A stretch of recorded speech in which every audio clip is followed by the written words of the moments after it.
My sister announced her 5th pregnancy and said, "The kids will move in with you for a few months until I give birth." I refused and walked away. A week later, she left them on my porch and called the cops when I called her crazy. My name is Skyler, and I'm 32 years old.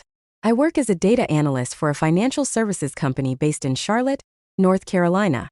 The good news is that I work remotely, which means I can manage everything from my home office in my cozy 2-bedroom condo in the Myers Park neighborhood. The bad news? My family thinks working from home means I'm running a 24-hour daycare center. I have parents who are retired and living in Raleigh, about 2.5 hours north. And then there's my older sister, Danielle. She's 37, lives right here in Charlotte, and has 4 kids: Aiden, who's 10, Grace, who's 8, Noah, who's 7, and little Sophia, who's 5. Danielle got divorced about 3 years ago from her ex-husband, Mitchell. Since then, she's been on what she calls her journey of rediscovery, which apparently means hitting every dating app known to mankind and trying to find husband number. The problem is, having 4 young kids makes dating complicated. So Danielle's solution? Drop her kids off at my place whenever she needs a break. At first, it was just for a few hours here and there when she had dates or girls' nights out. But over the past 18 months, it's gotten completely out of control. I'm basically raising my nephews and nieces while she lives her best life. Aiden, the oldest, is actually a really responsible kid and helps me wrangle the younger 3, which is honestly the only reason I haven't completely lost my sanity. But even with his help, taking care of 4 kids while trying to meet deadlines and attend virtual meetings is absolutely exhausting. My productivity has tanked. I've missed important client presentations because I was breaking up fights over who gets the last granola bar. Danielle lives in a rental house in the university area and gets substantial alimony from Mitchell. She works part-time at a boutique marketing firm in South Park, maybe 25 hours a week. Meanwhile, I'm pulling down solid money as a senior analyst, and I've been helping her out financially on top of everything else. Our retired parents also send her money every month like clockwork. Here's what a typical day looks like for me now.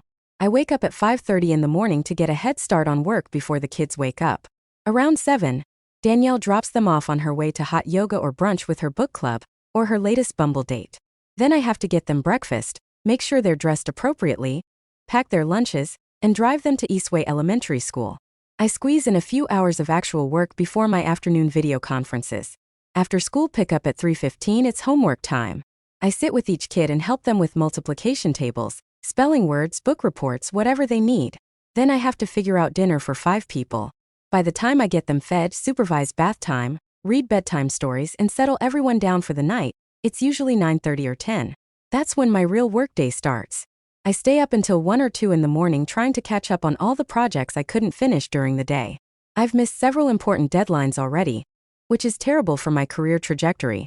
My team supervisor, Jennifer, has been understanding, but I can tell her patience is wearing thin. Last week she asked if everything was okay at home in that tone that really means your performance is slipping and I need to know why. The worst part is that Danielle acts like this arrangement is totally normal and reasonable. She never asks if I'm available or if it's a good time. She just assumes I'll take care of her kids whenever she needs me to. But apparently things were about to get much, much worse. This past Tuesday, Danielle called me around lunch while I was in the middle of analyzing quarterly revenue projections. "Skyler, I need you to come to dinner at Mom and Dad's this Saturday. I have something major to announce. The whole family needs to be there. Can't you just tell me now?" I asked, rubbing my exhausted eyes and staring at my 3rd cup of coffee. "No, it has to be in person. Trust me, you'll want to hear this with everyone else." I had no idea what she was planning to announce, but curiosity got the better of me. Maybe she'd finally found a serious boyfriend who would actually help with the kids. That would be the best news I'd heard in months. Maybe I could finally get my life back. Saturday came and I made the long drive up to Raleigh, arriving at my parents' colonial-style house around 5 in the evening. Danielle's white Nissan Pathfinder was already in the driveway along with another vehicle I didn't recognize, a shiny black Dodge Ram pickup truck with chrome accents. When I walked in, I saw Danielle and the kids in the living room, plus a guy I'd never met before. He looked to be in his late 30s, tall and muscular with dark brown hair styled with too much gel, wearing designer jeans and a tight-fitting polo shirt. He had that overconfident gym bro energy about him. "Skyler." Danielle jumped up and hugged me tightly. "I'm so glad you're here. This is Garrett. He's the one I've been telling you about." Garrett stood up and extended his hand for an unnecessarily firm handshake. "Great to finally meet you. Danielle talks about you all the time." "Nice to meet you too," I replied, trying to read the situation. My parents emerged from the kitchen, Mom carrying her famous 7-layer dip, Dad bringing out a tray of sliders. We all sat down for dinner in the formal dining room. The kids were being unusually quiet and well-behaved, which should have been my first warning that something significant was coming. About halfway through the meal, I couldn't stand the suspense anymore. "Okay, Danielle, what's this big announcement you needed everyone here for?" Danielle cleared her throat dramatically and took Garrett's hand. She was practically radiating excitement. "Well, everyone, Garrett and I have some incredible news to share." She paused for maximum effect. "I'm pregnant, and Garrett and I are getting married next month." The room went completely silent for about 5 seconds that felt like an eternity. Then my parents started squealing with joy and rushed over to hug Danielle and Garrett. Dad was already talking about wedding venues and baby registries. Mom was crying happy tears and hugging everyone. I just sat there in complete shock, my fork frozen halfway to my mouth. Danielle was barely managing the 4 kids she already had, working part-time, living off alimony and family handouts. How exactly was a 5th child going to improve this situation? How was she going to handle another baby when she couldn't even handle the kids she already had? "Congratulations," I finally managed to say. "That's, wow, big news." "Thanks, Skyler," Danielle beamed. "But actually there's more." She turned to me with that casual smile that immediately made my stomach drop. "I'm going to need you to take the kids for a few months while I get through the pregnancy and recover after the birth." I almost choked on my sweet tea. "What?" "Just temporarily, so I can focus on staying healthy during the pregnancy. And then after the baby comes, I'll need time to adjust and bond with the new baby. Garrett and I want to focus on building our foundation as a new family unit without distractions." "Danielle, are you completely out of your mind?" I set down my glass harder than I intended. Her smile disappeared instantly. "Excuse me? You want me to take care of your 4 kids for months on top of everything I already do for them? Do you realize how insane that sounds?" "Skyler, there's nothing wrong with you helping out with your nephews and nieces," Danielle said, her voice taking on that condescending tone she always used when she wanted to manipulate me. "That's what family does. We help each other." I could feel my voice rising despite my best efforts to stay calm. "Helping out? I'm already raising them, Danielle. I feed them, help with homework, buy their clothes, pay for their activities, drive them everywhere. I'm exhausted. I can't keep doing this." Danielle's eyes immediately filled with tears, her signature move. "I can't believe you're being so selfish and greedy about this. I'm your sister. I'm asking for help during the most important time of my life." I turned to my parents, expecting them to tell Danielle she was being completely unreasonable. Instead, my mother gave me a stern, disappointed look that I knew all too well. "Skyler, you don't have children of your own. You don't understand how hard it is to raise them, especially during a pregnancy." I stared at her in disbelief. "I don't understand how hard it is? Mom, I've been taking care of Danielle's kids constantly for the past 1.5 years. I know exactly how hard it is." "That's different," Dad said, setting down his fork with a clatter. "Danielle needs our support right now. She's building a new life with Garrett. This is a critical time for them as a couple." "What about my support?" I asked, my voice cracking. "What about my job? My career? My life? When does anyone consider what I need? If Danielle wants to have another baby and get married, she should be able to do it without being criticized and attacked by family," Mom said firmly, crossing her arms. "We should be celebrating this joyous occasion, not creating drama." I stood up from the table abruptly, my chair scraping loudly against the hardwood floor. "Then she can do it without my help too." I grabbed my purse and headed for the door while Danielle started crying dramatically, and my parents started yelling at me about family obligations and how disappointed they were in me. Garrett just sat there looking uncomfortable, probably realizing what kind of family he was marrying into. I drove back to Charlotte in a rage, my hands gripping the steering wheel so tight my knuckles turned white. By the time I got home, my phone was already blowing up with angry messages. "Danielle, you're a terrible sister. How can you be so selfish when I need you most? Mom, Skyler, you should be ashamed of yourself. It's your duty to help family. This is disgraceful. Dad, Danielle needs support right now, not criticism. You're being completely unreasonable and immature." I didn't bother responding to any of them. I figured they'd eventually calm down and realize how ridiculous Danielle's request was.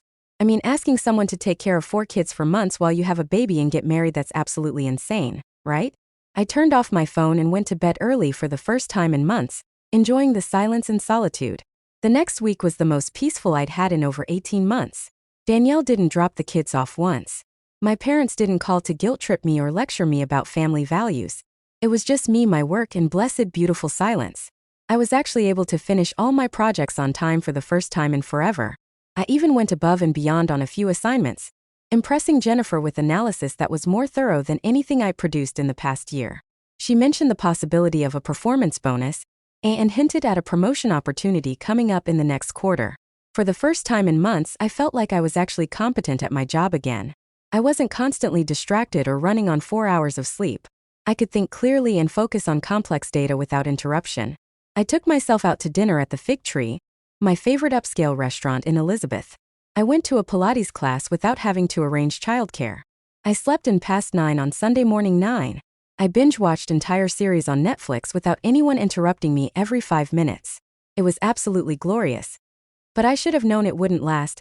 Saturday morning, I was sleeping in for the first time in forever when loud, insistent knocking woke me up. I looked at my phone through blurry eyes. 7 o'clock in the morning on a Saturday. Who knocks on someone's door at 7 on a Saturday? I stumbled downstairs in my pajamas and looked through the peephole. My 4 nephews and nieces were standing on my front porch with suitcases. Actual suitcases. I yanked the door open immediately. What are you guys doing here? They looked scared and confused. Aiden was holding Grace's hand protectively, and Noah was clutching Sophia close while she held her stuffed bunny, Mr. Fluffless. Mom brought us here, Aiden said quietly, his voice shaking. She put our suitcases by your door and told us to wait exactly 5 minutes, then knock. She said you'd take care of us. I felt my blood pressure spike dangerously. She left you out here alone? Without supervision. We weren't alone for very long, Aiden said quickly, always the protective older brother. But we didn't know what else to do. She drove away really fast. I brought them inside immediately and got them settled on my couch with some orange juice and cereal. Then I called Danielle, my hands shaking with anger. The phone rang about 10 times before she finally answered with an irritated, "What? Danielle, you left 4 children outside my apartment with no adult supervision.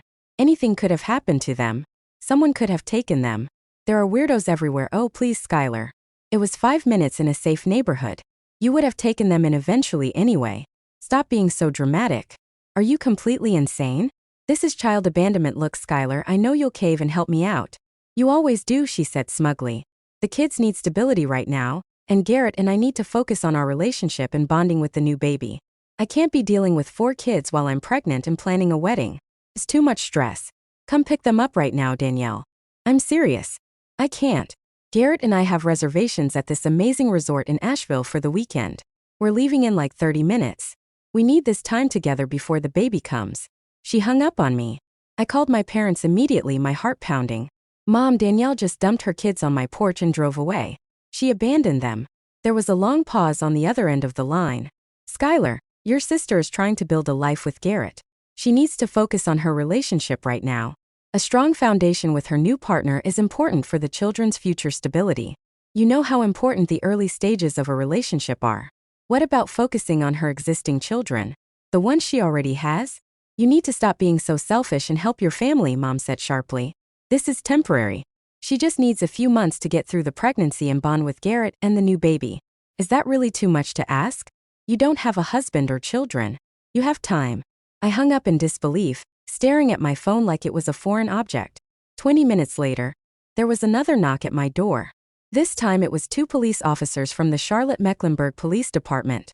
Ma'am, we received a call that you were planning to abandon 4 children. One officer said, looking at his notepad. What? No, that's completely wrong. I was incredulous. The caller said you wanted to kick your nephews and nieces out of your house and leave them with nowhere to go, the other officer added. I couldn't believe it. Danielle had actually called the police on me. Officers, that's not what happened at all, I said, trying to keep my voice steady. My sister dropped her kids off here this morning and left them on my porch unsupervised. I just brought them inside to keep them safe. Is that true? One officer asked Aiden gently. Aiden nodded, his voice small and scared.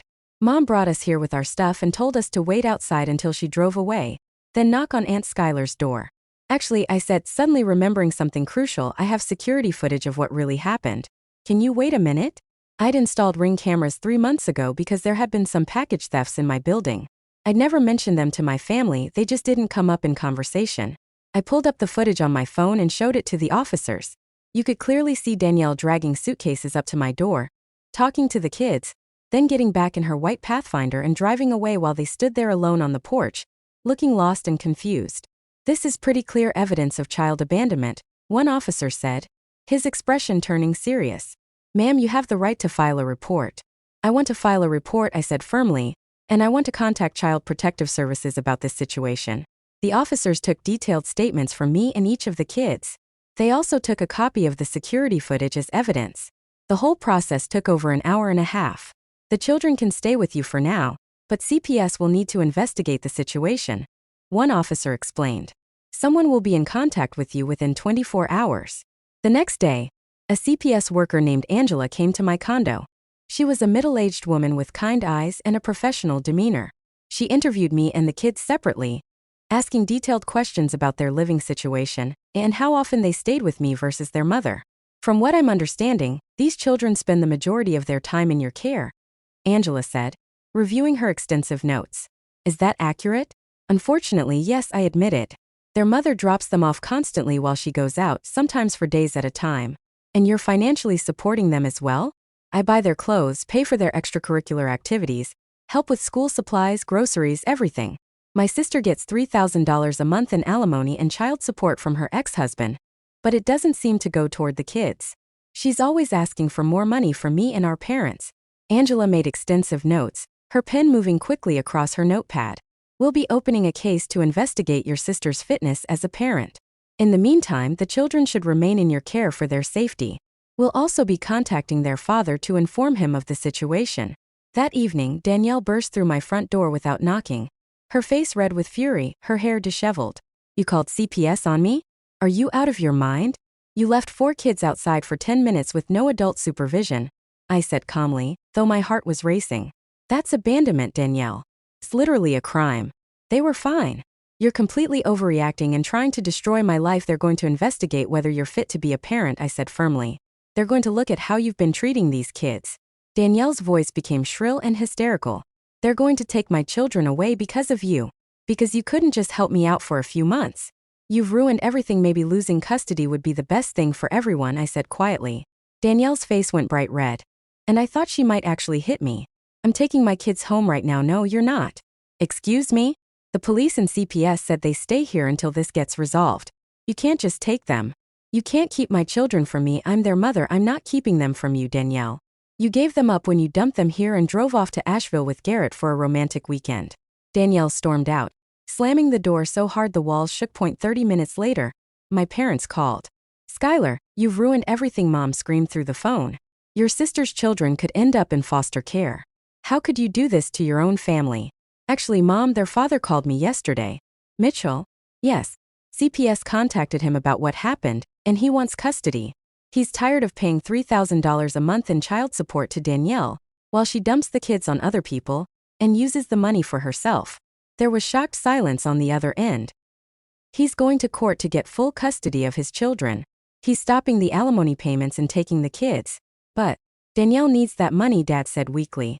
Maybe she should have thought about that before abandoning her children on someone's doorstep, I said coldly. Honestly, it sounds like the best possible outcome. The kids will be with a parent who actually wants to raise them. My parents hung up on me without another word. I looked at the 4 kids watching Bluey in my living room. For the first time since this whole nightmare started, they looked genuinely relaxed and happy, not anxious about when their mom would show up or disappear again. The kids stayed with me for the next 6 weeks while the CPS investigation continued and court proceedings began. It was actually the most stable period those children had experienced in years. Without Danielle constantly dropping them off and picking them up at random, unpredictable times, we developed a real routine that worked out. I'd work in the mornings while they were at school, pick them up at 3:15, help with homework at the kitchen table, make dinner, lots of tacos, spaghetti, and their favorite chicken tenders, and then finish up any remaining work after they went to bed at 8:30. Aiden, Grace, Noah, and Sophia seemed genuinely happier and more relaxed than I'd ever seen them. They weren't constantly wondering when their mom would show up or disappear again. They knew exactly what to expect each day, and that predictability was clearly good for them. Their father, Mitchell, called me regularly to check on them and coordinate the legal proceedings. Mitchell was a genuinely good guy, a CPA who worked for a firm in uptown Charlotte. He'd always been a responsible dad, but the divorce had been messy and brutal, and Danielle had fought hard for primary custody, using every manipulation tactic she could think of. Skyler, I want you to know how grateful I am, he said during one call. I had no idea Danielle was dumping the kids on you constantly. She's been doing this for over a year? About 18 months, yeah. I'm so sorry you didn't know. I've been paying her $3,000 a month in child support, thinking she was actually taking care of them properly. Most of that money apparently went to her dating life and shopping from what I'm gathering. Pretty much, yeah. Well, that's about to change. My lawyer thinks we have a really strong case for full custody given all the evidence. The court date finally arrived at the Mecklenburg County Courthouse. I had to take the day off work to testify. The courtroom was packed with everyone involved in this mess: Danielle and Garrett, Mitchell and his attorney, my parents looking grim, CPS workers, and even the kids' teachers from Eastway Elementary. Danielle went first, testifying that she loved her children and wanted to continue raising them as she always had. "I'm a good mother," she said through dramatic tears, dabbing at her eyes with a tissue like she was in a soap opera. "I just needed some help during a difficult time in my life. I'm pregnant and trying to build a stable home with my new partner. Every mother deserves support." Her lawyer tried to paint me as an interfering aunt who had manipulated the situation to take the children away from their loving mother. Then Mitchell testified. "Your Honor, I've been paying substantial child support for 3 years, believing my ex-wife was the primary caregiver for our children. I've now learned that my sister-in-law Skyler has actually been raising them while my ex-wife pursued romantic relationships and planned a new wedding. I want full custody of my children." The prosecutor called me to testify next. "Miss Skyler, can you describe your typical week with the children over the past 18 months? I had them 5 to 7 days a week, sometimes more," I said, my voice steady despite my nerves. "I fed them every meal, helped with all their homework, bought their clothes and school supplies, paid for their activities and field trips. Danielle would drop them off in the morning and often not pick them up until the next day, sometimes not for 2 or 3 days at a time. Did you agree to this arrangement?" "Not really. It just gradually became the expectation. Anytime I tried to say no or set boundaries, Danielle would guilt-trip me or my parents would call me selfish and ungrateful. I felt completely trapped." And the morning of the incident in question, Danielle left 4 children on my doorstep completely unsupervised and drove away. She told them to wait 5 minutes before knocking, meaning they were alone outside where anything could have happened to them. See, the kids' teachers were called as witnesses, and their testimony was damning for Danielle. Mrs. Campbell, Aiden's 5th grade teacher, testified that I was listed as his emergency contact and attended all parent-teacher conferences. "In 3 years, I've met with Skyler probably 30 times about Aiden's education. I've only spoken to his mother twice, and both times she seemed distracted and uninterested." Grace's teacher said essentially the same thing. "Skyler is the one who handles Grace's school issues. She signs permission slips, attends school events, picks her up when she's sick. I honestly thought Skyler was the primary guardian for most of the year." Even Noah and Sophia's teachers testified that I was the primary point of contact for everything school-related. My parents tried to defend Danielle, but their testimony was weak and unconvincing. "Danielle is a good mother who's just going through a hard time," Mom said defensively. "She's trying to build a stable life for her children with a new partner. She deserves a chance at happiness like everyone else." Dad added, "Marriage and a new baby will give her the stability and maturity she needs to be a better parent." But when the prosecutor asked them directly how often the children stayed with me versus Danielle, they couldn't give a clear answer. They stammered and hedged, and it was painfully obvious they knew the truth but didn't want to admit it in open court. The most damning evidence was the security footage. The judge watched it twice, and you could see his expression change as he realized exactly what had happened. The image of 4 small children standing alone on a porch looking confused and scared was powerful and undeniable. Then Danielle's text messages were presented as evidence. All the ones where she demanded I take the kids for months because she needed to focus on her new relationship. Messages where she called me selfish and ungrateful for wanting to maintain my own life. Messages where she said Garrett didn't want to deal with her kids right now, and they needed alone time to build their relationship. The defendant clearly views childcare as something to be outsourced to family members, while she pursues personal interests, the prosecutor said firmly. She's prioritizing her romantic relationship over the well-being of her existing children. Danielle's lawyer tried to argue that family helping with childcare was normal and acceptable, but the judge wasn't buying it. There's a difference between occasional babysitting and essentially abandoning parental responsibilities, he said sternly, looking directly at Danielle. After 2 full days of testimony, the judge recessed to make his decision. A week later, we all returned to hear the verdict. I sat in the courtroom, my heart pounding, holding Aiden's hand. He'd asked to be there for the decision, and I'd agreed. He deserved to know what would happen to his life. Based on the evidence presented, I'm awarding full custody of the 4 minor children to their father, Mitchell Anderson, the judge announced. Danielle burst into dramatic tears. My parents looked stunned and devastated. Mitchell smiled and nodded at me gratefully, his eyes glistening. The court finds that the defendant has consistently failed to provide stable care for her children, instead relying on extended family to fulfill her parental obligations. The judge continued. The incident of child abandonment demonstrates a concerning and dangerous lack of judgment regarding child safety. Child support payments will cease immediately, and the father will assume full financial responsibility for the children. The mother will have supervised visitation rights every other weekend, pending successful completion of parenting classes and counseling. It was over. Justice had been served. A few weeks later, Mitchell moved the kids into his house in Dilworth, a beautiful neighborhood with tree-lined streets. He'd set up proper bedrooms for all 4 of them. Aiden got his own room since he was the oldest, and Grace got her own space too. Noah and Sophia shared a room with bunk beds they were absolutely thrilled about. He enrolled them in excellent schools near his place, much better schools than Eastway. The transition was surprisingly smooth and natural. The kids had always loved their dad, and they were relieved to finally have real stability in their lives. They knew where they'd be sleeping every night. They knew their dad would be there for dinner. They knew their routine wouldn't suddenly change because mom had a date or needed me time. They still visit me sometimes on weekends, and we've settled into a wonderful rhythm. They come over every couple of weeks and we do fun stuff: Freedom Park, Discovery Place, mini golf, without the stress of me being their exhausted, overwhelmed caregiver. Aunt Skyler, are you happier now? Aiden asked me during one visit. We were at the NASCAR Hall of Fame, one of his favorite places. You seem way more relaxed. You don't look tired all the time anymore. I am happier, buddy. A lot happier. Are you guys happy living with your dad? Yeah, Grace chimed in enthusiastically. Dad makes dinner every night and helps with homework, and we don't have to worry about where we're sleeping or if we're bothering anyone. We have our own rooms and everything, Noah added proudly. Well, Sophia and I share, but we have awesome bunk beds. It was confirmation that the custody change had been absolutely the right decision for everyone involved. Danielle, on the other hand, was struggling badly. Through mutual relatives and social media, I heard that her marriage to Garrett was extremely rocky. Taking care of a newborn without being able to dump her older kids on family members whenever she wanted was apparently much harder than she'd anticipated. The baby, a girl named Harper, was colicky and cried constantly. Danielle had also been forced to get a full-time job, since the child support payments stopped completely. Garrett worked in sales for a plumbing supply company, and didn't make nearly enough to support a family of 3 on his own. Money was tight, and the stress was clearly showing in both of them. I heard from my cousin Julia that Danielle had asked several family members for money, claiming she couldn't afford formula and diapers for Harper. But most of our relatives had heard about what happened in court and weren't eager to enable her irresponsible behavior again. My parents were still furious with me and had completely cut contact, which honestly was a massive relief. I was tired of being guilt-tripped and manipulated every time I tried to set reasonable boundaries. They'd chosen their side, and I'd chosen mine, and mine was the side of those 4 kids who deserved so much better than what they'd been getting.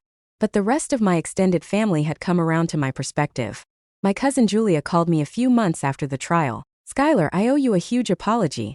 We all knew Danielle was taking serious advantage of you, but nobody wanted to get involved in family drama. What you did took real courage. I appreciate that, Julia. It means a lot. Those kids are so much better off now. Aiden made honor roll last semester. Did you hear? He told me. I'm so incredibly proud of him. And honestly, it was probably the wake-up call Danielle desperately needed. Maybe having to actually raise her own child will teach her some responsibility and accountability. I wasn't holding my breath on that one, but stranger things had happened in this world. 6 months after the trial, my life had completely transformed in ways I never could have imagined. For the first time since Danielle's divorce 3 years ago, I was living entirely for myself. I could work normal hours, sleep in on weekends, and make plans without worrying about sudden childcare emergencies or guilt-tripping phone calls. I joined a book club in my neighborhood. I started taking painting classes at an art studio in Noda. I went on weekend trips to Asheville, Charleston, and Savannah with friends.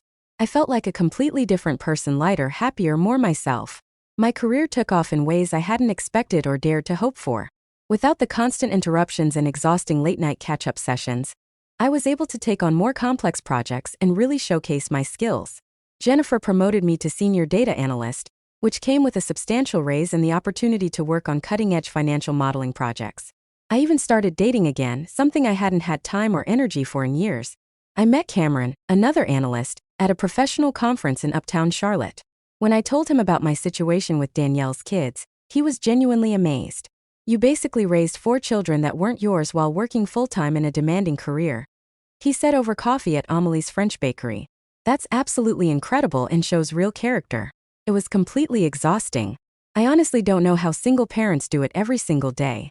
Most single parents don't also have demanding corporate jobs and manipulative family members who take advantage of them, Cameron pointed out. He was right. I'd normalized a completely dysfunctional situation for so long that I'd forgotten what a reasonable, healthy life actually looked like. A year after the trial, I bought my first house, a beautiful 3-bedroom craftsman-style home in Plaza Midwood with a big backyard, a wraparound porch, and a dedicated home office with tons of natural light. It was everything I dreamed of but thought I could never afford or have time to enjoy. I invited Mitchell and the kids over for a housewarming party on a sunny Saturday afternoon.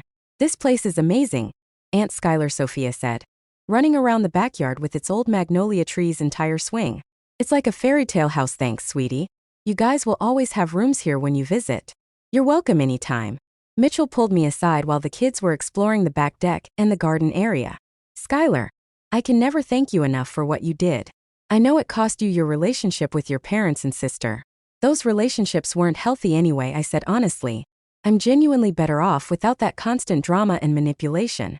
The kids are doing phenomenally well. Aiden made honor roll again last semester, and Grace's teacher says she's one of the most confident and articulate kids in her class. Noah's reading level has improved 3 grades, and Sophia is thriving in 1st grade. They're great kids. They just needed real stability and consistency. They got that from you first when it mattered most, and now from me. You literally saved them from years of chaos and uncertainty. You gave them hope. Looking back now, I realize that standing up to Danielle had been the best decision I'd ever made, not just for the kids, but for myself. I'd spent years enabling her irresponsible, selfish behavior because I felt guilty and didn't want to rock the boat or be seen as the bad sister. But sometimes being a good aunt, sister, or daughter means saying no to unreasonable demands and standing firm on your boundaries. Danielle had assumed I'd always be available as free childcare because I'd never enforced proper boundaries before. She thought she could escalate to essentially abandoning her kids with me because I'd always given in to smaller requests in the past. But there comes a critical point where you have to choose between enabling someone's dysfunction and protecting the innocent people being hurt by it. Those 4 kids deserved better than being treated as burdens or obstacles to their mother's social life and romantic pursuits. They deserved a parent who actually wanted to raise them, not someone who saw them as inconveniences to be managed or pawns to be manipulated. Now they had that stability and love, and I had my life back. I was proud of the choice I'd made, even though it had been terrifying at the time. It wasn't easy, and it cost me some relationships that I'd valued, but it was unquestionably the right thing to do. Sometimes standing up for what's right means accepting that some people will never forgive you for it. Sometimes doing the right thing means being called selfish, mean, ungrateful, or worse. But living with integrity and protecting vulnerable children is worth more than maintaining relationships built on manipulation, guilt, and exploitation. I was finally free to build the life I wanted and deserved, and that felt better than any family approval ever could. I had genuine friendships, a thriving career, romantic possibilities, hobbies I enjoyed, and the freedom to make my own choices without constant guilt and demands. As I stood in my beautiful backyard watching Aiden push Grace on the tire swing while Noah and Sophia chased butterflies through the garden, I knew with absolute certainty that I'd made the right choice. These kids were thriving in ways they never could have before. I was thriving in ways I never thought possible. And me? I was living the life I always deserved, but had been too guilty and manipulated to claim for myself. One where I got to choose how I spent my time, energy, and love. Where I wasn't a doormat for someone else's irresponsibility and selfishness. Where I could be a loving, supportive aunt without sacrificing my entire existence and identity. The story doesn't have a fairy tale ending where everyone reconciles and lives happily ever after in perfect harmony. My parents still don't speak to me, and probably never will. Danielle still blames me for ruining her life and destroying her family, refusing to take any accountability for her own actions. But the 4 kids who matter most are safe, happy, healthy, and genuinely loved. And that's what a real happy ending looks like. Not perfect but right. Not easy but worth it. That's the real happy ending, the one where you choose yourself and protect the innocent, even when it costs you everything you thought family was supposed to mean.